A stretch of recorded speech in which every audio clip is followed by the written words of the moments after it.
only the possibility of loss or no loss. E.g., if you buy a new book, you face the prospect of the book being stolen or not being stolen. Fundamental risk, essentially a good risk caused by such phenomena like bad economy, inflation, etc. They affect large proportion of the population.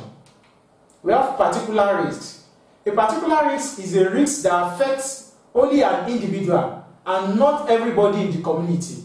E.g., if your book is stolen, the full impact of the book loss is felt by you alone and not by the class members.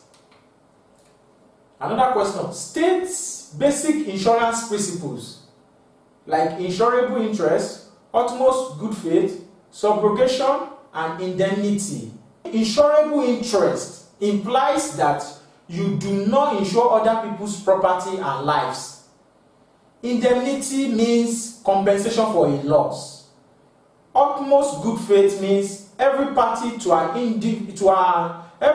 utmost good faith means every party to an insurance contract must display transparent honesty.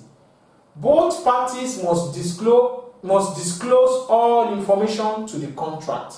Subrogation. This principle emphasizes the right of the insurer to take the place of the insured after he might have been fully compensated by the insurance company. Another question. Discuss the importance of insurance to business. 1.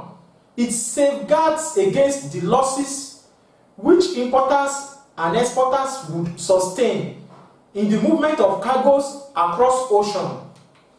The funds generated from premiums are used to grant loans to businessmen and women.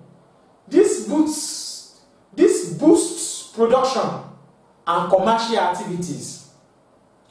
Insurance reduces the amount of risk that businessmen normally bear. Also, insurance ensures continuity of a business as businessmen and women are adequately compensated for any loss they sustain in places of business.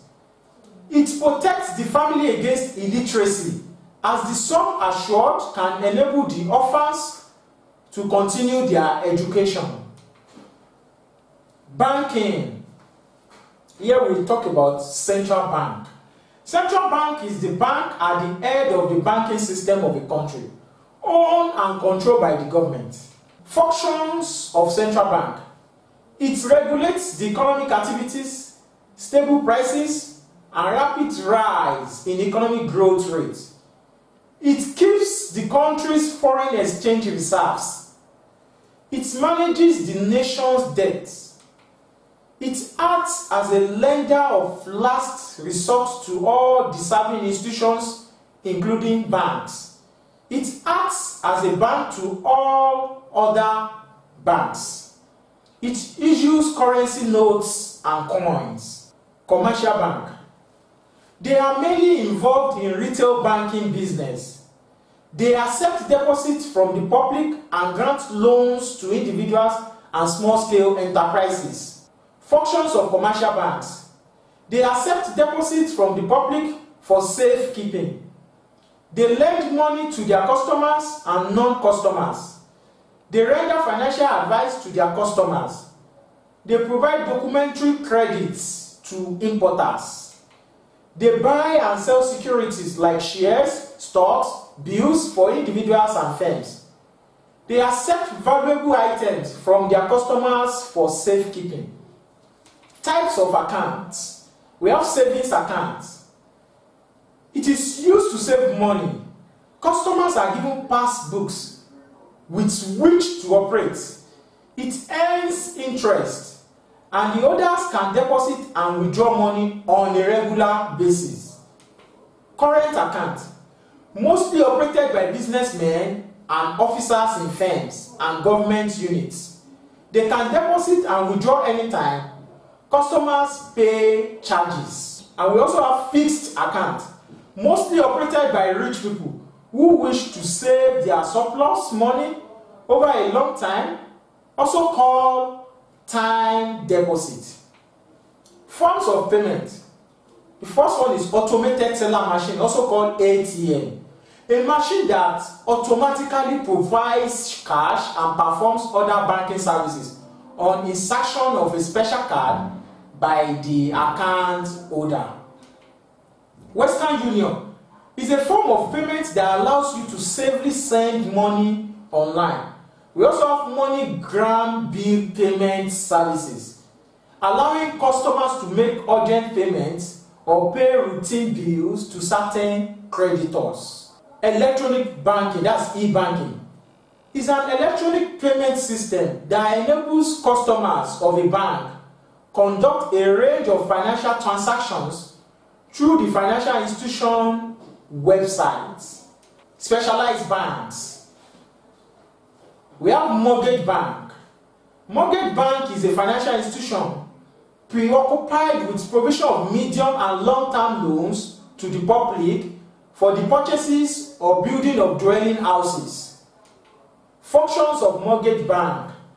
It renders financial advisory services to the public. It provides foreign exchange, traveler's check, and bank drafts to its customers. It at times acts as an issuing house. It accepts deposits from the public for safe giving, and it engages in lending. Development bank. It is a financial institution that provides medium and long-term loans to industrialists, governments, and large firms to build factories, dams, and other important projects in order to ensure rapid economic growth and development of a country. Functions. They render technical and financial advice to large firms, etc. They make the public, especially government, industrialists, and corporate bodies to be aware of the important role of industry. They conduct feasibility studies of important projects and make prospective investors aware of their profitability level. Now, building society. Building societies are financial houses that grant medium and long-term loans, termed as mortgage loans, to their customers and non-customers alike. Their purchased houses are presented as collateral against default. Review questions now. What are the functions of central bank? Functions of central bank include: it regulates the economic activities, stable prices, and rapid rise in economic growth rate. It keeps the country's foreign exchange reserves. It manages the nation's debt.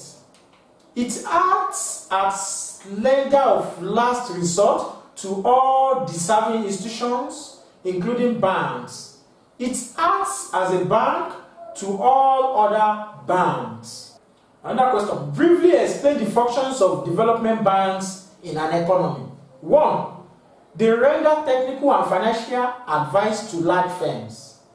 They make the public, especially government, industrialists, and corporate bodies, to be aware of the important role of industry. They conduct feasibility studies of important projects and make prospective investors aware of their profitability level. Another question. What are the functions of commercial banks? 1. They accept deposits from the public for safekeeping. They lend money to their customers and non-customers. They render financial advice to their customers. They provide documentary credits to importers. They buy and sell securities like shares, stocks, bills for individuals and firms. Warehousing. Warehousing is a very large store built by manufacturers and large wholesalers for the purpose of storing goods until they are bought. Functions of warehousing. 1. It properly stores goods until the time they are demanded. 2. It provides avenue for certain goods like tea to be properly processed. 3. To prevent the goods from being tampered with or stolen. 4. It stores bonded goods until their custom duties are fully paid. It ensures steady or systematic supply of goods to the market. And it stores contraband goods until they are sold through auction. Importance of warehousing. 1. It provides storage facility. It stabilizes prices of goods. It preserves goods. It safeguards goods. It encourages mass production. It facilitates production process. Types of warehousing. We have bonded warehouses. Are warehouses in which bonded goods are kept until the duties imposed are fully paid. We also have state warehouses. These are owned